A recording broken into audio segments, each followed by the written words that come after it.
Fala, meus amigos, tudo bem por aí? Aqui estamos voltando depois de 2 semaninhas aí de férias, de recesso, né, escolar, e vamos dar início aos estudos devocionais nos evangelhos e começando no livro de Marcos. Né? Eu coloquei estudo, o devocional, porque alguns textos a gente vai estar estudando um pouquinho mais e outros a gente vai estar tirando algumas aplicabilidades para os dias de hoje e tudo. E então por isso que em alguns momentos a gente vai estudar um pouquinho mais e outros momentos a gente vai refletir um pouquinho mais. Antes de entrar no texto, a gente tem que saber quem escreveu esse evangelho. É, há quase um consenso dizendo que o autor do evangelho de Marcos é João Marcos. João Marcos, discípulo de Pedro, né, caminhou com Pedro, e a datação mais ou menos gira em torno do ano 65 a 70 depois de Cristo.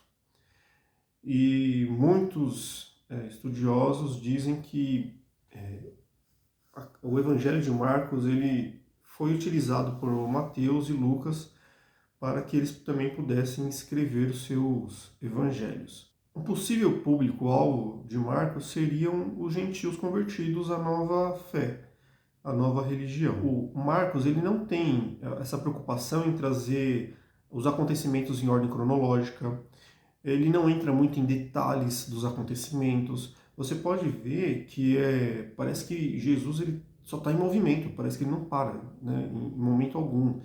Então, Jesus apareceu em tal lugar, Jesus foi para tal lugar, Jesus curou. Então, é isso, é mostrando o movimento de Jesus intenso.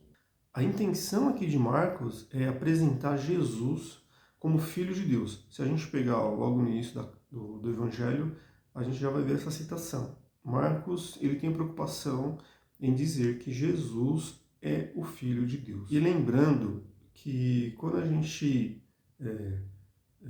se depara com o texto bíblico e com os evangelhos principalmente, a gente tem uma preocupação em querer que as coisas sejam metódicas, né? Por isso que muitos gostam do livro de Lucas, que ele é um pouquinho mais nessa questão mais organizado, tem a questão da cronologia, então ele é um pouco mais detalhista, né? Nos acontecimentos. Mas lembrando que os evangelhos eles não são biografias de Jesus.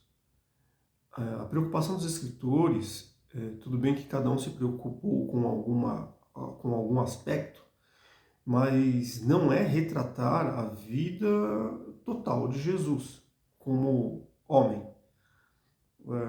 Pode ver que há um hiato, né, quando na parte da juventude de Jesus. Então, não há essa preocupação dos escritores. Então, a gente tem que entender que os evangelhos eles não são biografias.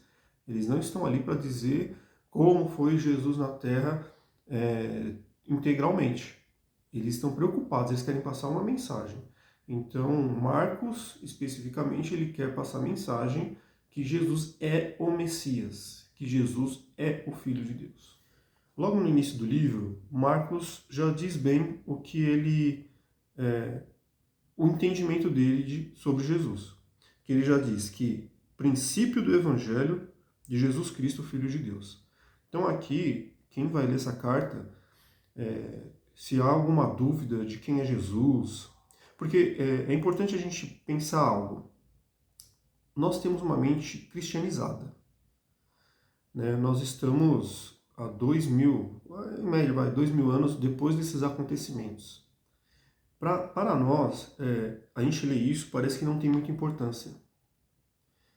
De falar que de Jesus Cristo, Filho de Deus. Então, para a gente é algo até natural. E se a gente encontrar alguém que tem um pensamento um pouco controverso a isso, a gente vai até achar estranho. Mas imagina, é isso que a gente tem que fazer esse exercício, a gente tentar entrar nessa história. É muito difícil, lógico, né?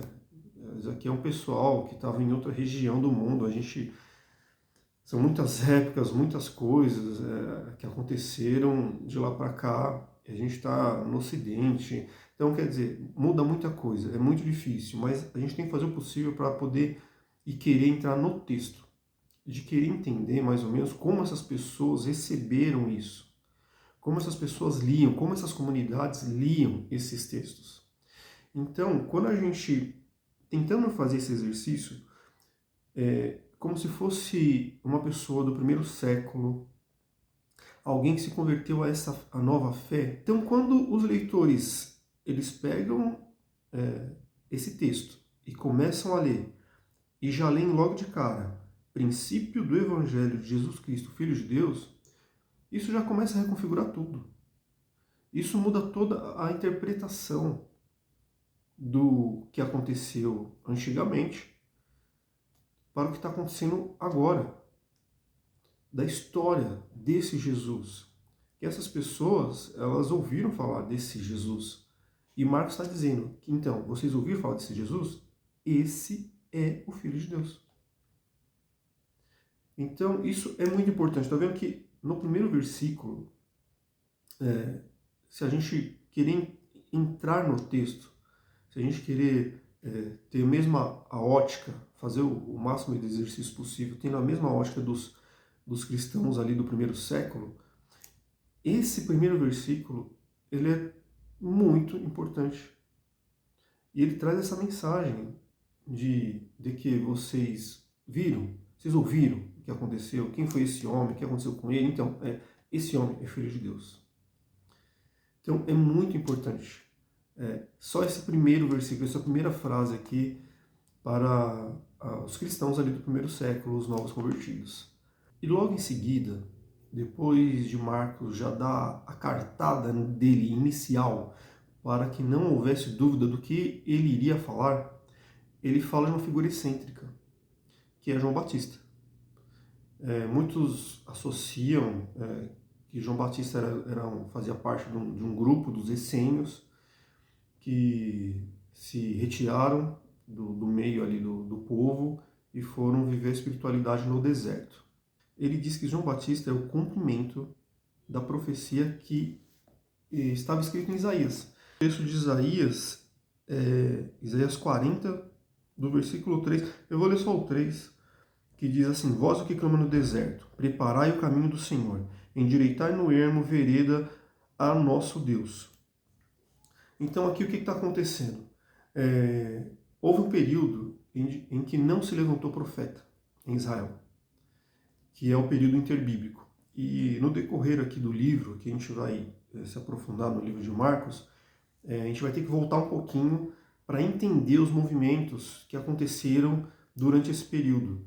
Porque quando termina o Antigo Testamento, a gente não tem menção de fariseu, saduceu, essênio, não tem esse grupo, como fala, nichado, né? Não existe esses grupos.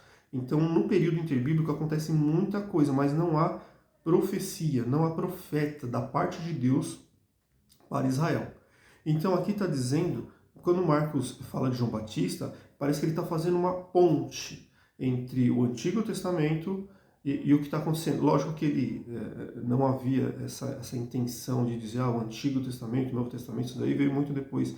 Mas a questão é dizer que houve um período de silêncio, que Deus não falou com seu povo, e agora ele está falando através de João Batista. É como se ele fosse uma ponte ligando os dois tempos. Então, Marcos ele diz que João Batista é o cumprimento dessa profecia que estava em Isaías. E também, no livro de Malaquias, você que achou que Malaquias só fala de dízimo, você está errado. Ele faz uma profecia também de um mensageiro que viria antes do Messias. E depois, né, Malaquias, na verdade, nem fala de dízimo, mas isso daí é assunto para depois. Mas Malaquias 3.1 diz que eis que eu envio o meu mensageiro que preparará o caminho diante de mim. De repente virá o seu templo, o Senhor, a quem vós buscai. E aí continua. Então aqui, quando Marcos fala de João Batista, ele está dizendo que o que os profetas disseram está se cumprindo nele. Então, João veio preparar o caminho para o Messias. E João Batista prega o batismo do arrependimento. E parece que é uma coisa muito simplificada daquilo que havia no templo. Porque no templo você tinha, para remissão de pecados, você tinha que levar um animal, vai até o sacerdote. Então tinha todo aquele ritual que em João é diferente. Então João pregava e falava assim, vocês são pecadores, tem que se arrepender, né? E batizava as pessoas como forma de arrependimento. Então pode ver que a mensagem de João, ela já era mais simples, mas não simplista. Ela era simples e profunda, do que havia no templo, na questão dos sacrifícios. E João batizava as pessoas e dizia que viria alguém maior do que ele não seria digno em desatar as sandálias dos seus pés.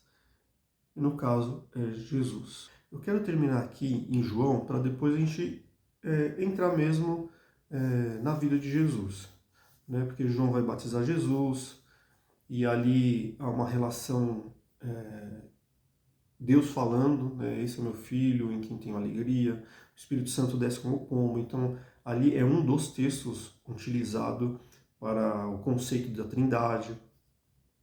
E aí depois a gente entra na vida de Jesus, tudo. Mas aqui Marcos ele está querendo dizer o quê? Que aquilo que os passados, que os antepassados disseram, os profetas disseram, está se cumprindo. Então para o povo ficar alerta, ficar atento, porque logo no começo, no primeiro verso, ele já diz que esse é o evangelho de Jesus Cristo, o Filho de Deus. E aqui ele está provando que Jesus é o Filho de Deus através de João, porque ele está dizendo que a profecia que houve ali, nos tempos antigos, está se cumprindo agora. Então, esse é o Messias, esse é o ungido de Deus, é nele que temos salvação. Então, Marcos está dizendo isso, que chegou a hora, que Jesus chegou. Então, no próximo vídeo a gente já começa de fato a entrar na vida de Jesus. Se eu pudesse deixar uma mensagem para você, é dizer o quê? Que essa é a hora. Jesus chegou. Jesus chegou. E tudo vai mudar. E eu não estou falando de mudar, que agora você não vai ter dívida, que você estava doente vai ser curado. Apesar de a gente ver isso acontecendo, até mesmo para Marcos comprovar que ele é o Filho de Deus, aqui chegou a hora do novo, de ser uma pessoa nova, transformada, através de Jesus, o Filho de Deus. Que, assim como Marcos estava dizendo que é um novo tempo, tempo de mudança, tempo de compreensão de quem você é, daqueles leitores, de que eles precisavam de Cristo, assim também é para nós. Então, espero você no próximo vídeo para que a gente possa começar a falar da vida de Jesus, seu ministério, a sua obra aqui na Terra. E então eu te aguardo, tá bom? Então que você, se não é inscrito, se inscreva, vá acompanhando o nosso estudo devocional aí. E que Deus te abençoe e até a próxima. Obrigado, tchau, tchau.